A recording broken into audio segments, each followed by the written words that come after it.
नमस्कार दोस्तों, आज का हमारा विषय है लट लकार। लट लकार का हिंदी अर्थ होता है वर्तमान काल। वर्तमान काल लट लकार के अंतर्गत हम आज प्रथम पुरुष, मध्यम पुरुष और उत्तम पुरुष का अध्ययन करेंगे।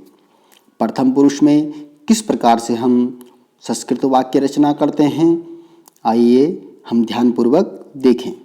सर्वप्रथम हम बात कर लेते हैं प्रथम पुरुष का प्रयोग हम कब करते हैं। प्रथम पुरुष का प्रयोग हम जब किसी अन्य के लिए कोई वार्ता कहते हैं, कोई बात कहते हैं, तब हम प्रथम पुरुष की बात करते हैं। जैसा कि आप जानते हैं, ये सर्वनाम शब्द हैं जो संज्ञा के स्थान पर प्रयुक्त होते हैं। अर्थात हमने कहा वह जाता है, यहाँ पर संज्ञा के स्थान पर वह जो शब्द है वो सर्वनाम शब्द प्रयुक्त हुआ है। इसको हम संस्कृत में कहते हैं सह गच्छति, वह जाता है। उसी प्रकार हमने जैसे यहाँ पर उदाहरणतः वाक्य बनाए हैं संस्कृत में, सह ग्रामम गच्छति। सह मने वह, ग्रामम मने गांव, गच्छति मने जाता है, वह गांव जाता है। ये एक वचन हो गया। द्विवचन में ताऊ ग्रामम गच्छतः। वेदो, ताऊ मने वेदो, वेदो गांव जाते हैं। ते ग्रामम गच्छन्ति, वे सब गांव जाते हैं। ये बहुवचन में हमने प्रयोग किया। इसमें ध्यान देने वाली बात होगी कि जो सर्वनाम शब्द है वो हमको ध्यान रखना है। प्रथम पुरुष, एक वचन, द्विवचन और बहुवचन में जो सर्वनाम शब्द प्रयुक्त होते हैं सह तो ते। अगर हम सातों विभक्ति की बात करें तो सह तो ते, तम ते तान, तेन ताभ्याम तई, तस्मे ताभ्याम तेभ्य, तस्मात् ताभ्याम तेभ्य, तस्य तयो तेषाम, तस्मिन् तयो तेषु। इस प्रकार से हम सर्वनाम शब्द का जो प्रयोग करते हैं प्रथम पुरुष में। तो सह मने होता है वह, तौ मने होते हैं वे दो, और ते मने होता है वे सब। तो स ग्रामम गच्छति, वह गांव जाता है। तौ ग्रामम गच्छता, वे दो गांव जाते हैं। ते ग्रामम गच्छन्ति, वे सब गांव जाते हैं। तो प्रथम पुरुष के बाद अब हमारा जो दूसरा यहाँ पर विषय होगा मध्यम पुरुष। मध्यम पुरुष किसको कहते हैं? जब हम अपने समक्ष वाले के साथ किसी विषय पर बात करें, जैसे तुम जाते हो, तुम पढ़ते हो, तुम लिखते हो, तुम खाते हो, तुम खेलते हो, तो यहाँ पे हम मध्यम पुरुष का प्रयोग करते हैं।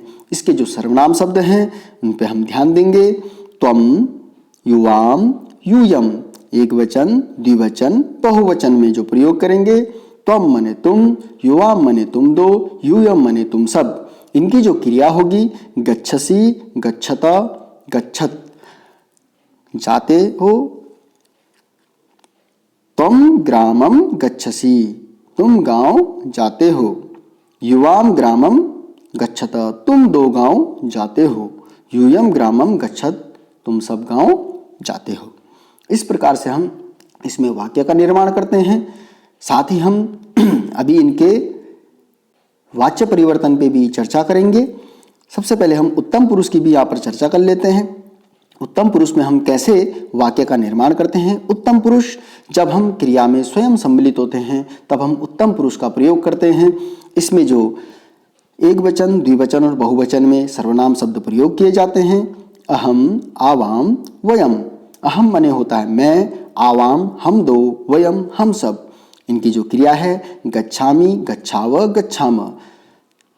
अहम ग्रामम गच्छामि, मैं गांव जाता हूँ। आवाम ग्रामम गच्छाव, आवाम ग्रामम गच्छाव, हम दो गांव जाते हैं। वयम ग्रामम गच्छाम, हम सब गांव जाते हैं। तो हमने अभी चर्चा की है उत्तम पुरुष की। अब बात करते हैं वाच्य परिवर्तन। वाच्य परिवर्तन सी-टेट, यू-टेट इत्यादि जो एग्जाम होते हैं उनमें बहुत बार पूछा जाता है वाच्य परिवर्तन कीजिए। तो कैसे वाच्य परिवर्तन हमने करना है, तो इसमें अब ध्यान देने वाली बात है कि सबसे पहले हम बात करते हैं कि कर्तृवाच्य होता क्या है। सबसे पहले बात करते हैं हम कर्तृवाच्य। तो कर्तृवाच्य क्या होता है इसके विषय में हम पहले चर्चा कर लेते हैं। तो कर्तृवाच्य उसे कहते हैं जहाँ पे कर्ता जो है प्रथमा विभक्ति का हो, कर्म द्वितीय विभक्ति का हो और क्रिया जो है कर्ता के अनुसार चले, वहाँ पर कर्तृवाच्य होता है। जैसे यहाँ पर उदाहरणतः सह जो है ये प्रथमा विभक्ति का है, ग्रामम जो कर्म है ये द्वितीय विभक्ति का है, और गच्छति ये कर्ता के अनुसार क्रिया यहाँ पर प्रयोग की गई है। तो ये जो हमारा हो गया, ये क्या हो गया है, कर्तृवाच्य हो गया है। इसी को अगर हम द्विवचन में ले ले तो यहाँ पे भी तौ प्रथमा विभक्ति का है, ग्रामम द्वितीय विभक्ति का है, गच्छता कर्ता के अनुसार है। इसी प्रकार ते प्रथमा विभक्ति, ग्रामम द्वितीय विभक्ति, गच्छन्ति कर्ता के अनुसार। तो ये जो हमारा वाक्य जो बने हैं ये क्या है, कर्तृवाच्य के वाक्य हैं, ये कर्तृवाच्य के वाक्य हैं। अब बात करते हैं इनको कर्मवाच्य में कैसे हम परिवर्तित करें। तो कर्मवाच्य में हमको सबसे पहले ध्यान देने वाली बात है कि कर्मवाच्य कहते किसको हैं, कर्मवाच्य किसे कहते हैं। तो कर्मवाच्य कहते हैं जहां पर कर्ता तृतीया विभक्ति का हो, कर्म प्रथमा विभक्ति का हो और जो क्रिया चले वो कर्ता के अनुसार। ये ध्यान देने वाली बात है, क्रिया हमेशा कर्ता के अनुसार चलेगी, चाहे वो कर्तृवाच्य हो चाहे वो कर्मवाच्य हो, क्रिया जो है कर्ता के अनुसार ही प्रयोग की जाएगी। यहाँ पे अब कर्मवाच्य में हमने परिवर्तित करना है। तो सह ग्रामम गच्छति, तौ ग्रामम गच्छता, ते ग्रामम गच्छन्ति, ये चीज हमने ध्यान रख ली है। अब हम बात करते हैं इसकी कर्मवाच्य की। तो कर्मवाच्य में किस प्रकार हम इसको तृतीया विभक्ति में प्रयोग करते हैं। तेन ग्रामम गम्यते, सह तोते, तम ते तान, तेन ताभ्याम तई। तो तेन जो है क्या हो गया है, तृतीया विभक्ति में प्रयोग कर लिया गया है। ग्रामम, ग्रामम गम्यते, तो जो गम्यते क्रिया लगी है वो तेन के अनुसार, उसी विभक्ति के अनुसार क्या है, कर्ता के अनुसार यहां पर हमने क्रिया का प्रयोग कर लिया है। तो यहां पर जो सह ग्रामम गच्छति है, सह ग्रामम गच्छति, सह ग्रामम गच्छति, इसका प्रयोग हमने क्या कर दिया है, तेन ग्रामम गम्यते। दूसरा जो वाक्य बना द्विवचन में, तौ ग्रामम गच्छत, तौ ग्रामम गच्छत, तो यहां पर प्रयोग किया हमने उसको कर्मवाच्य में। ताभ्याम, तेन ताभ्याम तई, क्योंकि तृतीय विभक्ति में सर्वनाम शब्द में क्या रूप बनेगा, प्रथम पुरुष में ताभ्याम, ताभ्याम ग्रामम गम्येते, ताभ्याम ग्रामम गम्येते, तो हमने इसको कर्मवाच्य में परिवर्तित कर दिया। फिर बहुवचन में हम बात करते हैं, ते ग्रामम गच्छन्ति, ते ग्रामम गच्छन्ति, ये कर्तृवाच्य में है, इसको हमने कर्मवाच्य में कैसे प्रयोग किया, तई ग्रामम गम्यन्ते, तई ग्रामम गम्यन्ते।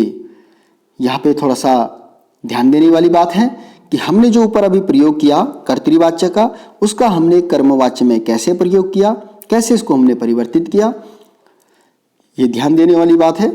तेन ताभ्याम तई, क्योंकि तृतीया विभक्ति में क्या रूप बनेगा, तेन ताभ्याम तई, ठीक है, सा तो ते तेन ताभ्याम तई, इसको हमने प्रयोग तृतीय विभक्ति में कर दिया। और क्रिया हमारी किसके अनुसार चलेगी, सदैव कर्ता के अनुसार चलेगी। अब बात ध्यान देने वाली एक और है यहाँ पर कि ये ग्रामम शब्द कर्मवाच्य में भी ग्रामम प्रयोग हुआ और कर्तृवाच्य में भी ग्रामम प्रयोग हुआ। तो जो नपुंसक लिंग के होते हैं शब्द, वे प्रथमा विभक्ति और द्वितीय विभक्ति में एक समान चलते हैं, ठीक है। जैसे पुस्तकम पुस्तके पुस्तकानि, पुस्तकम पुस्तके पुस्तकानि, फलम फले फलानि, फलम फले फलानि, ऐसे हमारे जितने भी नपुंसक लिंग के शब्द होते हैं वो प्रथमा विभक्ति और द्वितीय विभक्ति में सदैव एक समान चलते हैं। तो यहाँ पर ग्रामम जो शब्द है, ग्रामम जो शब्द है वो प्रथमा विभक्ति और द्वितीय विभक्ति में एक समान होता है। इसलिए यहाँ पर यह ध्यान देने वाली बात होगी कि जहां कर्ता तृतीय विभक्ति में हो तो स्वतः ही ये जो कर्म है वो प्रथमा विभक्ति में प्रयोग हो जाता है, और जहां पे कर्ता प्रथमा विभक्ति का हो वहां पर कर्म क्या है, द्वितीय विभक्ति में प्रयोग किया जाता है, ठीक है। अब बात करते हैं हम उत्तम मध्यम पुरुष की। तो मध्यम पुरुष में कैसे इसके रूप बनेंगे, त्वम युवाम यूयम, तो इसमें जो तृतीय विभक्ति में हम प्रयोग करेंगे सर्वनाम शब्द का, त्वया युवाभ्याम युष्माभि, त्वया युवाभ्याम युष्माभि, ठीक है। तो त्वया युवाभ्याम युष्माभि हमने इसका प्रयोग कर लिया, किसका, त्वम युवाम यूयम शब्द का। त्वम के लिए त्वया, युवाम के लिए युवाभ्याम और यूयम के लिए युष्माभि। त्वम ग्रामम गच्छसि, कर्तृवाच्य में हमने ऊपर पढ़ा है त्वम ग्रामम गच्छसि, तो हमने इसको कर्मवाच्य में कैसे प्रयोग किया? त्वया ग्रामम गम्यसे, त्वया ग्रामम गम्यसे। द्विवचन में हमने कर्तृवाच्य में पढ़ा युवाम ग्रामम गच्छथ, यहां पे क्या हो जाएगा? युवाभ्याम ग्रामम गम्येथे। और यूयम ग्रामम गच्छत कर्तृवाच्य, कर्मवाच्य में हमने प्रयोग किया युष्माभि ग्रामम गम्यध्वे, युष्माभि ग्रामम गम्यध्वे। तो यहां पर हमने इसका कर्मवाच्य में प्रयोग कर दिया। कर्तृवाच्य हम पूर्व में अभी पढ़ चुके हैं, तो कर्मवाच्य में कैसे परिवर्तित करना है ये ध्यान देने वाली बात रहेगी। अब इसके बाद हम बात करते हैं उत्तम पुरुष की। उत्तम पुरुष अहम आवाम वयम, इसका जो तृतीया विभक्ति में सर्वनाम शब्द प्रयोग होता है मया आवाभ्याम अस्माभि, मया आवाभ्याम अस्माभि। तो अहम के लिए हुआ मया, आवाम के लिए हुआ आवाभ्याम और वयम के लिए प्रयोग हुआ अस्माभि। और जो यहां पर क्रिया है वो हमेशा कर्ता के अनुसार चलेगी। कर्म यहां पे प्रथमा विभक्ति का हम यहां पर प्रयोग करेंगे। जैसे कि हमने पहले ही कहा, जहां पर कर्ता तृतीय विभक्ति का हो वहां पर क्या है?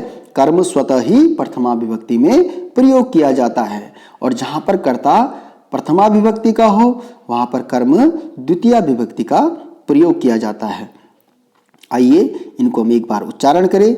जैसे हमने यहां पर कर्मवाच्य में पढ़ा था अहम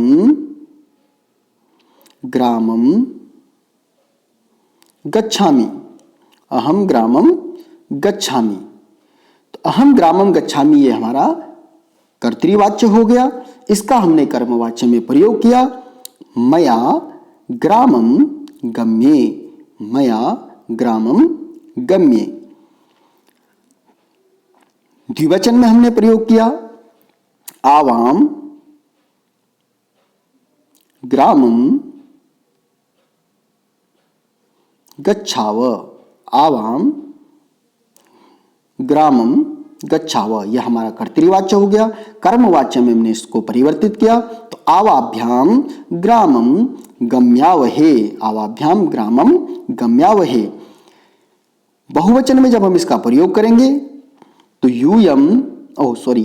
अहम वयम ग्रामम गच्छाम, वयम ग्रामम गच्छाम, यह हमारा कर्तृवाच्य हो गया। वयम ग्रामम गच्छाम कर्तृवाच्य, बहुवचन का हमने प्रयोग किया। तो कर्मवाच्य बहुवचन में कैसे यह परिवर्तित होगा?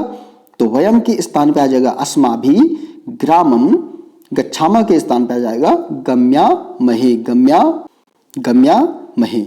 ठीक है, तो यह हमारा उत्तम पुरुष में कैसे हम कर्तृवाच्य को कर्मवाच्य में बदलेंगे आज हमने पढ़ा।